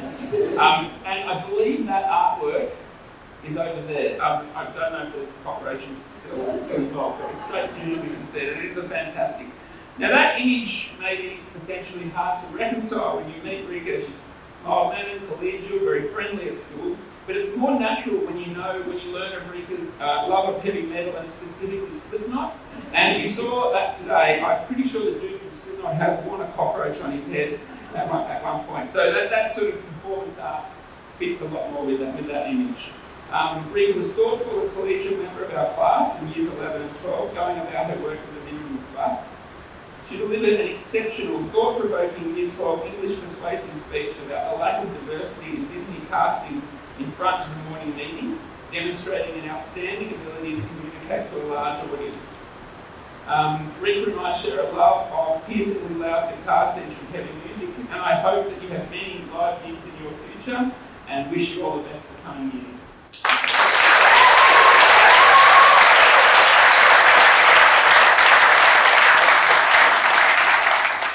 Alright.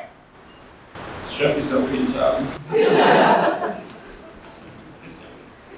Alright, Charlie Wilson, or as we refer to him in HHD, Carlos, our Mexican exchange student, Carlitos.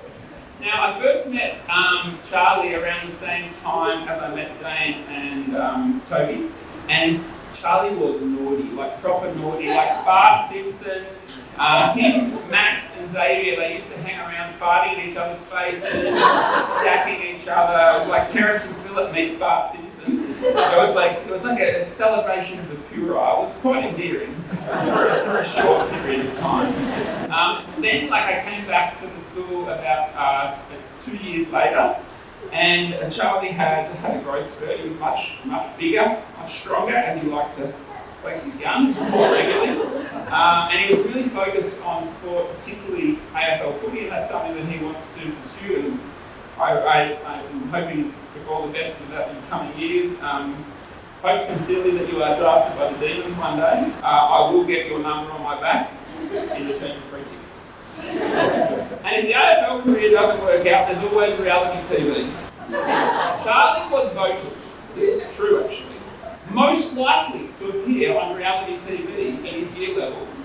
And I can definitely see him on the Mexican version of Love Island. Carlos, el Australiano Rubio. Those peroxide blonde tips and obsessive checking of your image in the mirror. Olivia told me that. You see, you can't walk down any street without checking. You're a natural fit for the medium of reality TV. So I was fortunate enough to spend 6 weeks just recently with Charlie's sister Olivia on the big trip. And both Charlie and Olivia share the admirable trait of being deeply empathetic people to whom kindness and inherent interest in others comes naturally. So a shout out to Jodie and Cameron on an exceptional job. And long may that continue, Charlie, as it, more than anything else you do in life, will hold you in good stead. Best of luck. I look forward to seeing what the future holds for you. I'll be watching next year's AFL draft with particular interest. And potentially, if that doesn't work out, Love Island, Mexico 2025.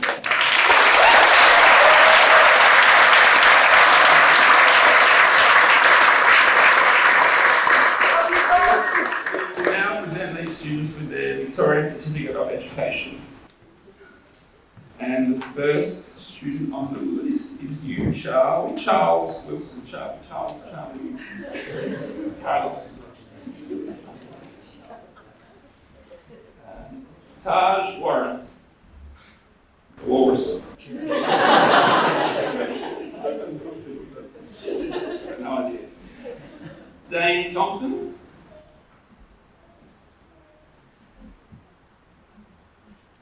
Enrica Sharma. Another round of applause for these.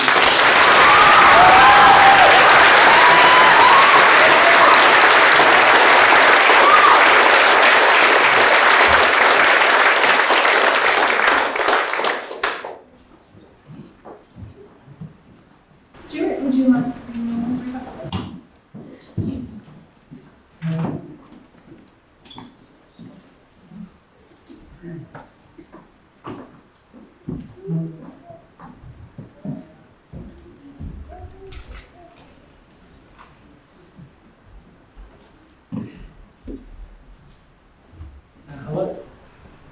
I have been inundated with anecdotes about Toby Nitschke and messages from him, for him and from his many delighted and bemused admirers.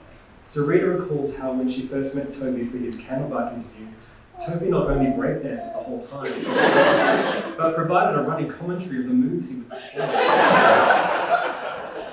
We're all familiar with his exuberant physicality matched by a constant flow of quotes from songs and shows, but he'll also surprise you with strange declarations, such as this one quoted by John Phillip from their time on the Big Trip. After a rather disastrous attempt was made to shave an arrow into his head, we won't mention what it actually looked like. Toby stated, "I'm trying to eat healthy so that all the nutrition goes back into growing my hair." Personally, I've always loved how, while he's excitedly sharing his insights about a poem or a play he's studying, he'll also be on the move, drilling basketball moves.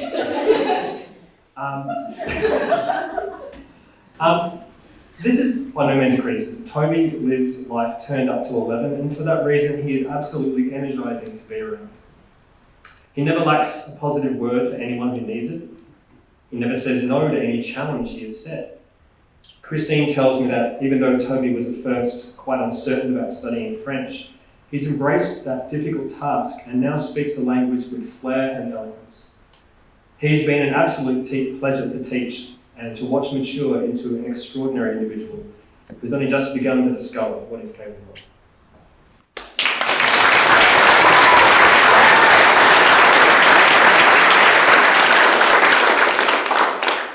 To say that Jet is competitive would be an understatement. John Phillip tells me that earlier this year, when teaching him in his class about 2020 vision, Jet asked, "What's the highest anyone has scored in a vision test?" Thank you. My first encounter with him was in Year 9 PE Extra, when he argued almost every call that went against him with a violent intensity. So the next year when he turned up in my English class, I have to admit that I was worried. But the thing about this young man is that whilst he is fierce, Jet is also sensitive, intelligent, and kind. Now that combination takes a lot of courage, something Jet has in abundance. On the Big Trip, he nearly came down with hypothermia after a swim in a desert waterhole. Wading through the dark cave, his bravery paid off and he found a beautiful canyon. On the way back though, he was so cold that his body started shutting down and he huddled on a rock, hugging himself to warmth, wondering if he would make it out. But he pushed through the fear, got back in the water, found his way back to camp, and after a night wrapped in multiple sleeping bags, he emerged from his cocoon the next morning feeling fit and ready for another day of finding out what life has in store. Never lose that fierceness, Jet. Stay critical and curious, and use what you discover to show the world what you made.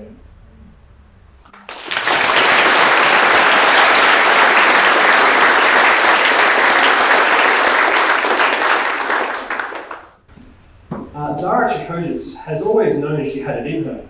Wit, insight, wisdom. But by her own admission, she just hasn't known what to do with it. Surely it couldn't be as simple as doing what she was told, following the advice or examples provided by adults, or even the school rules. Skye recalls the regal way in which she would apply makeup, whilst with the other half of her attention express nuanced philosophical arguments. To Hartley and I, she is asked on numerous occasions, so I've got 3 days to finish that? 2? 1? That should be enough. Scarily, it usually was. But in these past 2 years, something truly wonderful has happened for Queen Zara. Something, of course, entirely of her own choosing. She has stopped banking on what she and we all knew she was capable of if only she tried, and started acting on it. She's been open to criticism and worked so hard. The consequence has been that she's improved beyond her own expectations, producing essays of stunning analytical insight and stories that communicate a bold and authentic vision. She's even become an entrepreneur, helping run a second-hand clothes store in Campus. Now, I won't say that all this shows that Zara's gone square on us, only that she is conducting herself with the seriousness she truly deserves. She's still a rebel, but her rebellion is against the thoughts that have held her back. So, vive la révolution, and long live the Queen. And thank you, Zara, for sharing your gifts with us.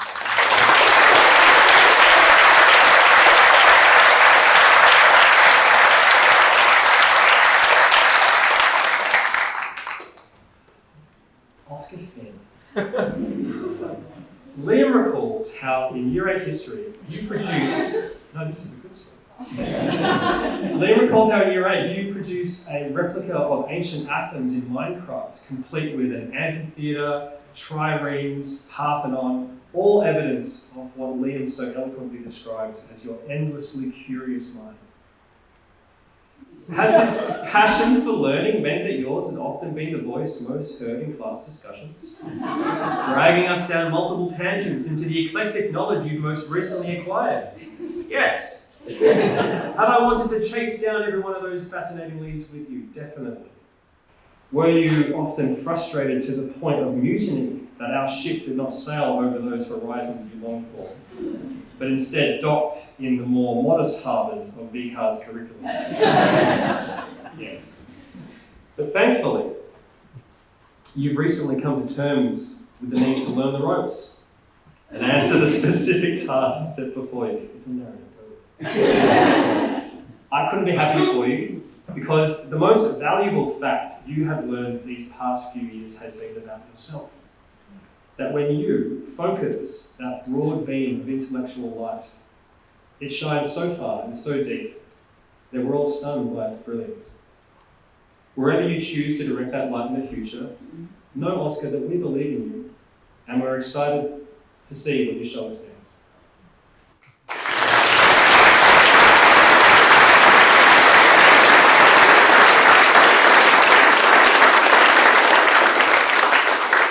We will now present these students with their Victorian Certificates of Education. Oscar Finn.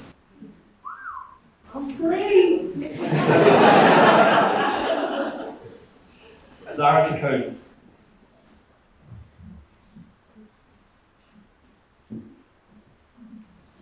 Toby Nishi, who, in addition to graduating, has received the Award for Languages and the Health and Physical Award.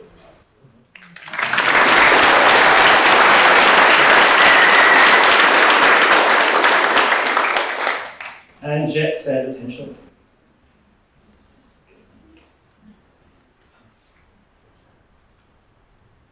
Please give these.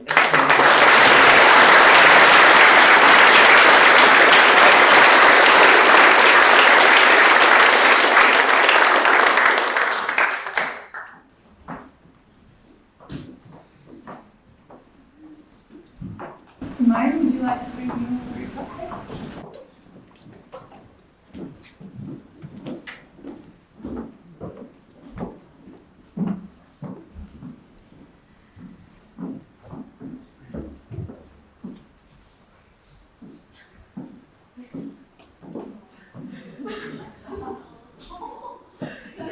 There are a few people in this room who were hoping to not see this. There's a couple of other biology students that aren't on the stage, and when I speak of that class as a group, I'm including you as well. So this is a operon. It is a regulatory gene with a number of structural genes under its control. I am the regulatory gene. Here are my structural genes. We do a lot of analogies in biology, so that's the theme of my little talk about these wonderful humans. Charlotte Doherty. A gene is a code, your code, from what I have observed over the last couple of years, Charlotte. Incredible resilience, persistence, and genuine appreciation of your friendships and your relationships in the community at Alice Miller. Your code also seems to have a lot of planning involved, whether that planning be for this afternoon or tomorrow or in the next couple of weeks or in the next 5 years, which I think is wonderful. Somebody famous said, a plan is useless, but planning is indispensable, and I think that will take you a very long way. Bettina relayed a story to me about the Great Ocean Walk many moons ago, and you working out a way and listening to others and discussing with others about how to achieve your goal, and you did it. And I think that approach to life is going to take you a very, very long way. Thank you, Charlotte.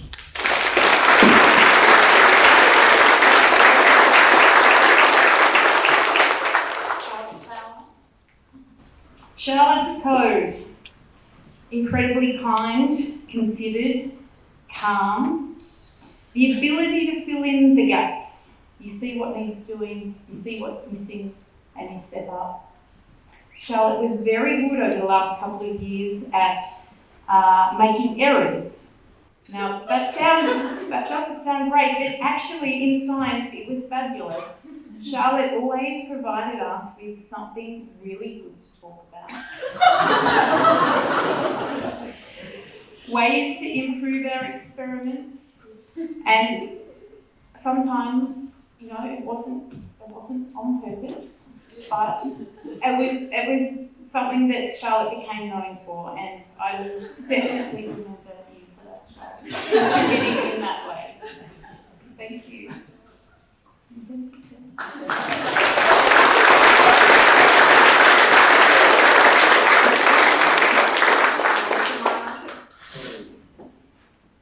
Jemima's code, poker face. Until maybe a month or two ago, I always thought, okay, Jemima, she comes in, she sits down, she does her work, can't quite gauge what's going on. Anyway, not long ago, Jemima received a call on her phone and begged me to be able to answer it. It was her mum, and so I said, okay, you can answer the phone. And all of a sudden, the poker face ended up in tears, and the whole class thought, oh my goodness, what has happened? And after Jemima could talk, her mum had managed to get her tickets for the weekend. Jemima, I've seen you over the last couple of years become more aware, more seasoned, more knowledgeable, and you might still have more questions than answers, but keeping that in mind, you've got a long way. It's been a pleasure to meet you.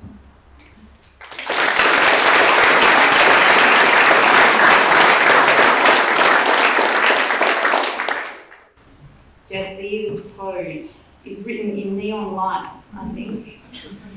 Sometimes I wonder maybe if it's part of the matrix, because you manage to bend and fit things so well. And I think your speech was a fabulous example of that tonight. You are always there participating, and nothing gets in your way of giving things a go, which is fabulous. You always find a way to make things work. And again, it's been a real pleasure being able to spend the last couple of years with you in that biology D1 environment. Good. Thank you.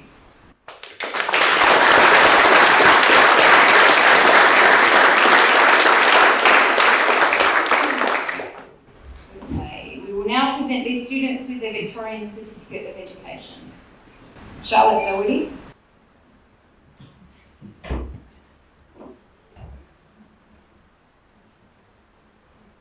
Charlotte Palmer.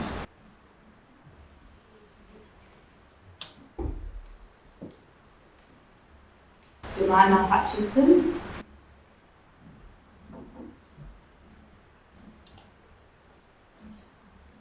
And Jadzia Chapman.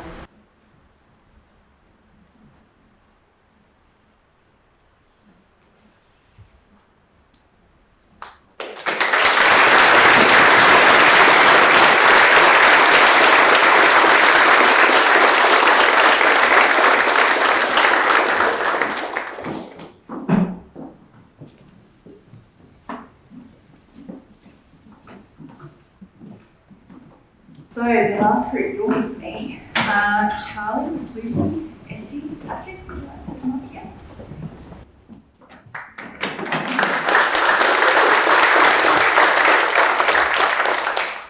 They're still on, isn't that so? Charlie. I feel a pivotal moment in my interactions with Charlie occurred when she happened upon me, heavily armed, camouflaged, covered in dust, hidden under the cafe during a high-stakes game of humans versus zombies. In the final moments, as Charlie started to wheeze, my legs were cramping and the zombies became more desperate, we were discovered. And I can say something for Charlie that I cannot say for any student before or since. I get more life for her. Considering my daughter is a child at school, that's what I mean too. In hindsight though, I perhaps should not have been as noble, as Charlie's foray into acting this year has proven she's able to play an admirably convincing course, so the stretch to a zombie would likely possess most of the challenge. Charlie has a dedication to the grim and the gothic, which runs deep. As part of her Year 11 literature course, she was set the task of writing a gothic story set in the Australian landscape. The day of the deadline arrived, and Charlie presented at school exhausted.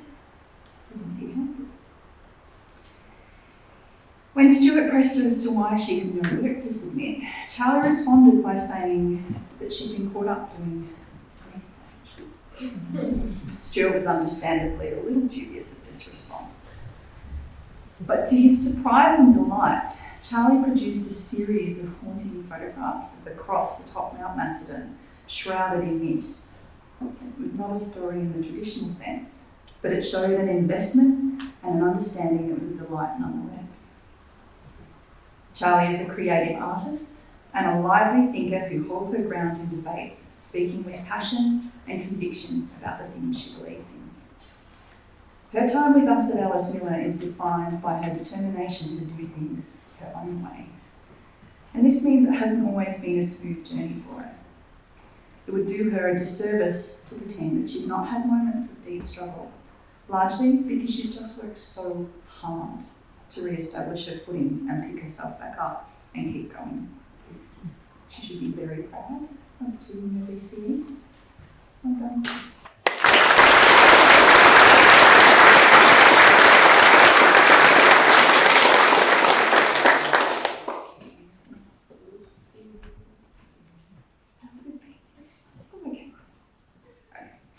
I started working closely with Lucy in 2022 when she joined the Year 11 VCE philosophy class. In fact, when I was organising my files and emails recently, I came across 2 samples of Lucy's work from that time. The first was a set of comprehension questions relating to Plato's Symposium. Lucy summarised a complex overview of the Platonic form of beauty, agonised over by philosophers for approximately 2,500 years, in 9 words. She had the opposite issue of many students in philo in that she didn't have enough words. That was the sentiment that I expressed in the feedback on the task. So for interest's sake, I looked at this later sample of her work from the same unit. The task required her to perform an argument about whether the work of the controversial English artist Eric Gill has earned the title of art. Her first sentence? In short, yes. However, this was merely the first sentence in a much more detailed and nuanced argument. Lucy takes on feedback and she works hard. She did struggle with the content in philo, but as her confidence grew, she had more to say. And where she found her words. The ability to keep going when things are hard and accept a degree of discomfort is a core aspect of who Lucy is. The road that led Lucy to us here at Alice wasn't an easy one, and that may seem hard to believe when you behold the strong young woman we have with us today. But Lucy is a person to whom things have not come easily. It's for this reason, not only do her achievements deserve to be celebrated, but they're a joy to behold. A defining part of Lucy's journey as a Year 12 student was not metaphorical. She earned herself a place as a part of the crew on the tall ship, the SGS Young Endeavour. She spent her winter break on a literal journey, sailing the high seas like an absolute legend. The experience crystallised in her the natural capacity for leadership, which had been showing itself intermittently since she joined us at Alice Miller. She returned from that experience with fresh focus and renewed purpose. And it was soon after that she expressed her desire to pursue Jewish studies at Monash University, further cementing her drive and dedication. This clear vision for herself and her future is further testament to a person who is coming into her own and for whom great things are sure to follow. Lucy, it's been a while. Congratulations.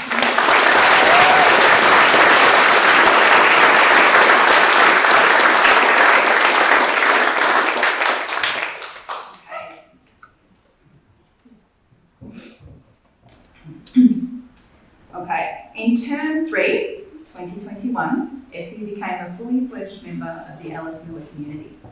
As to be said, she'd probably been an honorary one for quite some time prior to that.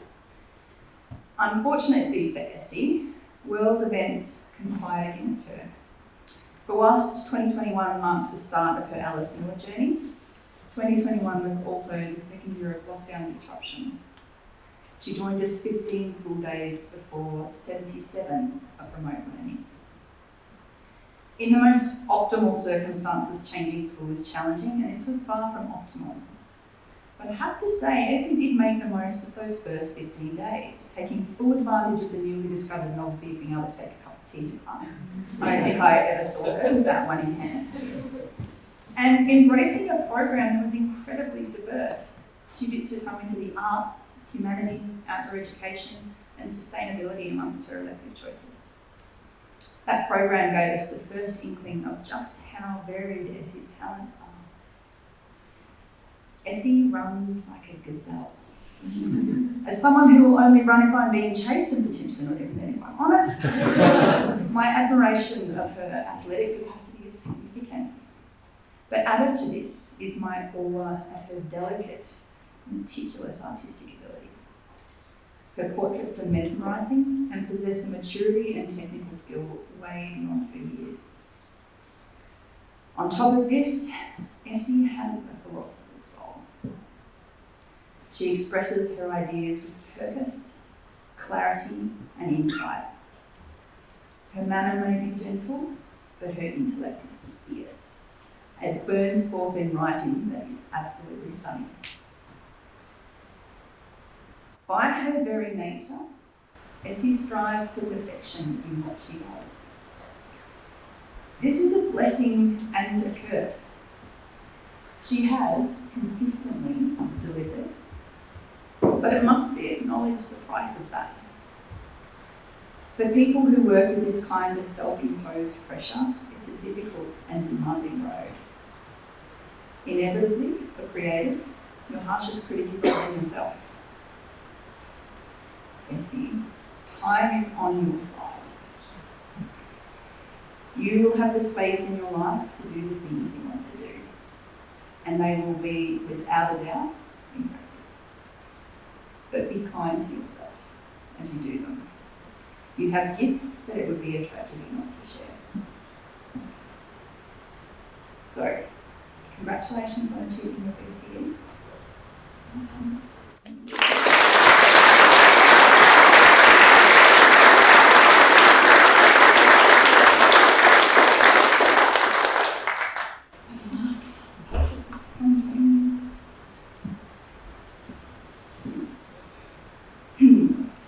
Patrick has been a constant, quiet presence in the one classroom that I share with Hartley for some time now. Like many people tonight, it turns out, I sought Hartley's wise counsel about this contained young man. I noticed Patrick often would not make a peep in my classes, but routinely I would notice a wry grin and a twinkle in his eyes that could only be described as devilish. Usually appearing as I flailed at the whiteboard trying to explain Hume or something equally complex. My observation to Hartley was, sometimes I just can't help but wonder if Patrick is laughing at me. Hartley, in all his wisdom, chuckled to himself and replied, "Oh, I don't think he's laughing at me. I know he's laughing at me." Hartley, as usual, had this young man's measure. Patrick can be quite the mysterious man about campus. It seems to be core to his personality to observe first and then interact second. Combined with his natural reserve, this means when he does speak, you're automatically inclined to listen. He doesn't insert himself into conversations.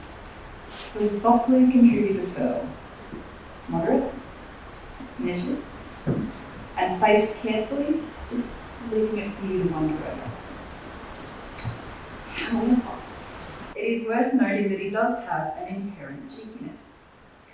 As Dave observed in his media class, Patrick was not above echoing Dave's instruction, "Be quiet, Henry," with "Yeah, Henry," delivered in a deadpan tone and accompanied by that same grin and twinkle that I mentioned earlier. Karen has experienced this cheeky echo in his English classes too. For a naturally quiet person, Patrick speaks with power and precision on the canvas. His art is phenomenal, enthralling, and at times devastating. His artistic skill and talent dance close to prodigious, but to call it so would undermine Patrick's immense dedication and effort.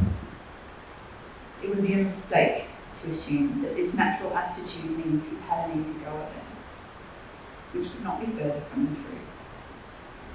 Patrick has walked a longer path than his peers to get to this point, and to say that it has at times been a fraught one is an understatement.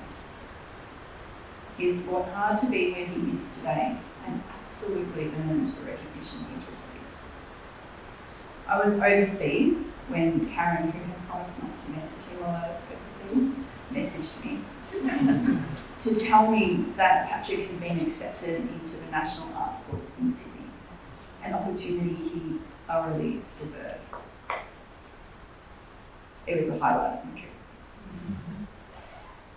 It is such an honour to be able to award him his VCE this evening, and it's an appropriate end to his chapter with us at Alice Miller that he won the academic award for his art.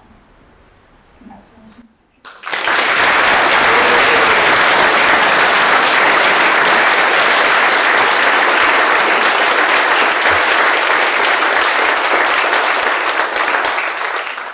We will now present the these students with their Victorian Certificate of Education.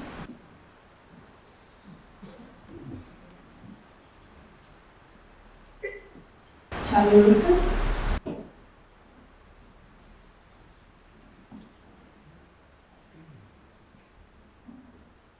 Lucy McMahon.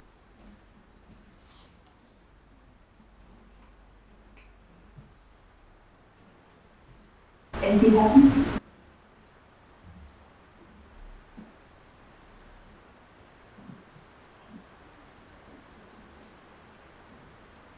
Oh, wait, Essie's also receiving awards. She's receiving the awards for English and Humanities.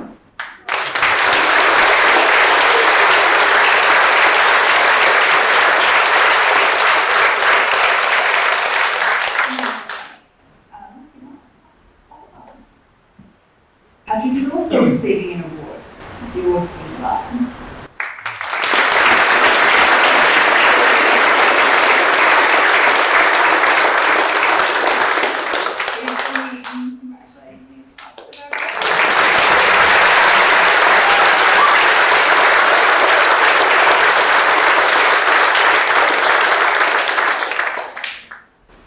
So as they find their seats again, the next stage of this evening is the screening of the video montage put together by Dave.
the lake.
Right here on whose land we're meeting tonight, the Wurundjeri people told the story of how the crows stole fire.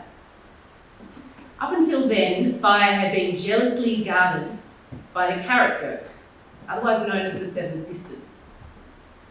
The sisters carried fire on the ends of their digging sticks and used it to cook their yams.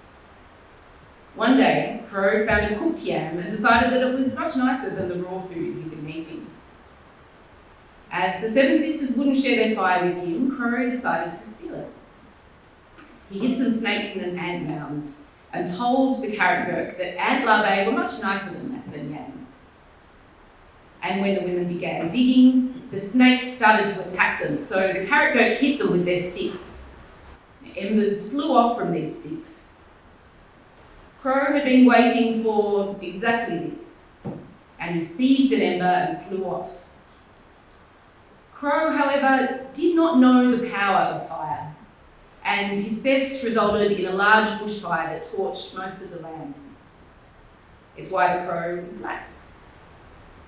But fire has always been part of our world from that time onwards. This is perhaps the oldest version of this story in human history, but it's far from the only one. According to the Mazatec in North America, fire fell from a falling star, and an old lady decided to keep it for herself. The opossum noticed this and decided to steal it. He carried the flame to the world on his tail, which is why he has no fur on it. In Polynesian mythology, an old woman stored fire under her fingernails and toenails. Whenever she took her nails off, fire gushed forth. Maui, her young and cheeky descendant, stole the fire by tricking her into giving him her fingernails. These stories don't just involve fire-hoarding grandmothers, which is pretty strange behaviour when you think about it. For the Yukon First people, Crow stole fire from a volcano in the middle of the water. At it again. According to the Muskogees, rabbits stole fire from the weasel. Ikagan, in a story told by the San people of southern Africa, was a trickster who could shape himself into any animal. Once he turned into a praying mantis and stole fire from the ostrich, who was hiding the fire under his wing.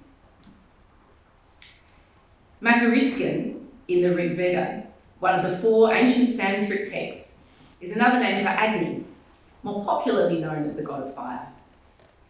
Agni was known for bringing the hidden fire to the people and maintained a very close relationship with them, often assuming human form. In one story, it was said that he was born fully formed and was so ravenous that he immediately ate his parents upon his birth. But even though we're here celebrating these graduates' new independence in the world, eating your parents is not the moral of this story. That is not acceptable. The moral of the story is to always make sure you pack a few muesli bars if you think you might get known. Let's get back onto the task. I'm not here to lecture you in comparative mythology, and I think Christine will do a much better job of that. But consistent in all these stories is the idea that fire doesn't belong to us, and that it is so highly precious that it must be from another realm, and it has to be stolen or given to humans. It's not our birthright. There are obvious reasons why fire has such powerful symbolism in our stories. Without it, we wouldn't be here in this room, warm, healthy, well-fed, and talking about education. It's been suggested that cooking food helped our brains grow, and that gathering collectively around a campfire propelled the development of human language. It kept us safe from predators at night. It was used to manage vegetation, particularly in this country, and to forge tools.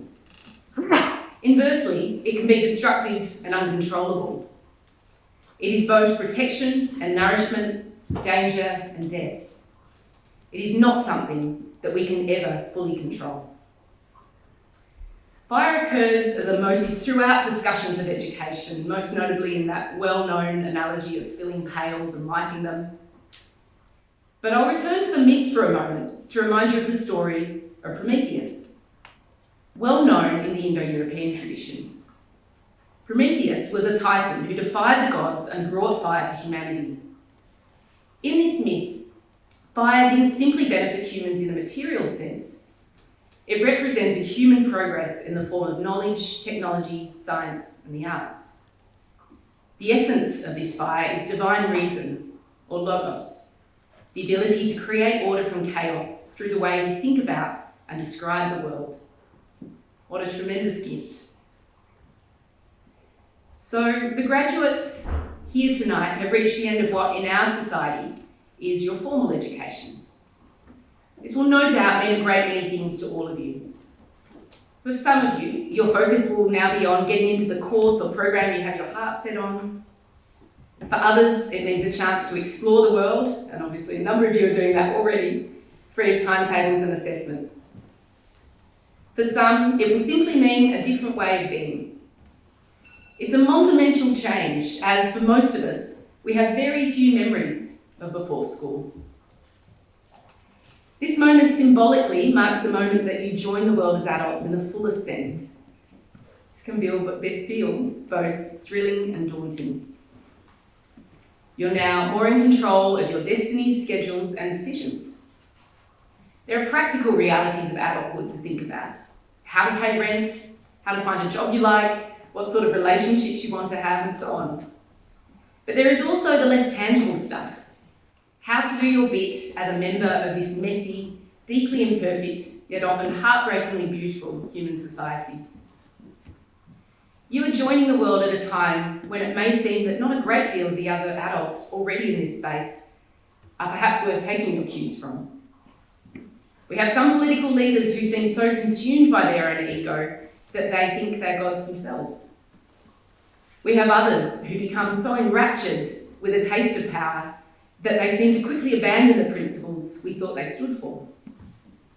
Others seem hell-bent on stifling human ingenuity and creativity and develop what the playwright Terence Rattigan describes as larger and larger brakes for a smaller and smaller engine.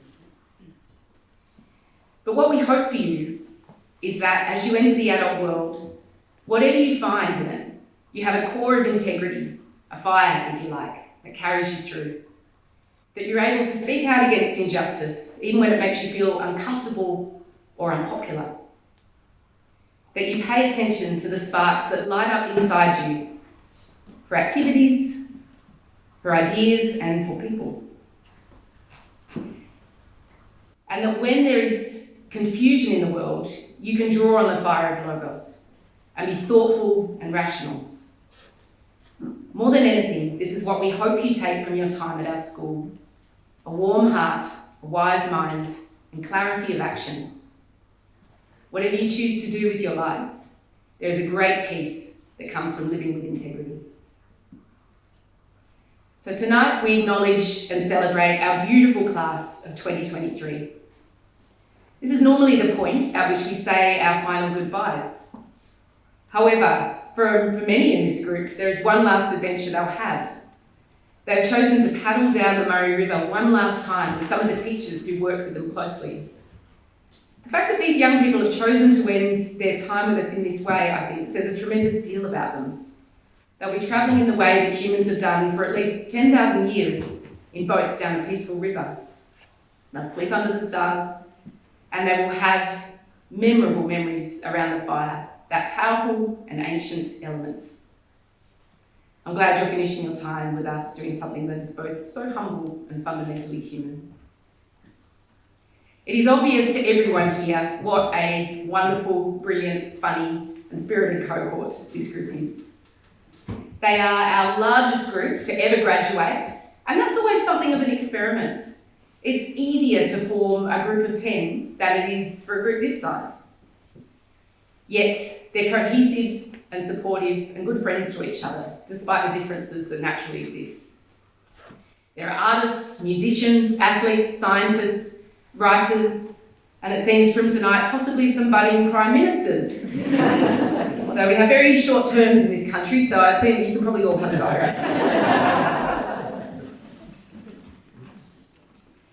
But it is now time to thank the many people who helped these young people reach this incredible milestone. Firstly, a big thank you to Sky Myers and Karen Lerner, who for the first time this year have shared the role of SEA coordination. Like a purring machine of professionalism and care, Sky and Karen have ensured that the year ran smoothly from start to finish. And their care of the Year 12s is genuine and deeply moving to witness. I know there have been phone calls home, hugs, cups of tea made, and compassionate and insightful advice given. The multiple hats the two of them wear make their roles appear like some sort of milliner's fashion show. Sky also as wellbeing coordinator, Karen as also Year 12 coordinator, careers coordinator, and vet coordinator. Meaning that between the two of them, they've well and truly had your child covered in just about every sense of the word these past few years. Sky and Karen have also coordinated this graduation evening, and it's been very beautiful. Thank you. Mark Johnson has finished his first year being head of campus at Alice Miller. John and I had high expectations for Mark in the role, but he blasted through these within about the first few weeks and realised that we needed to raise our bar much higher.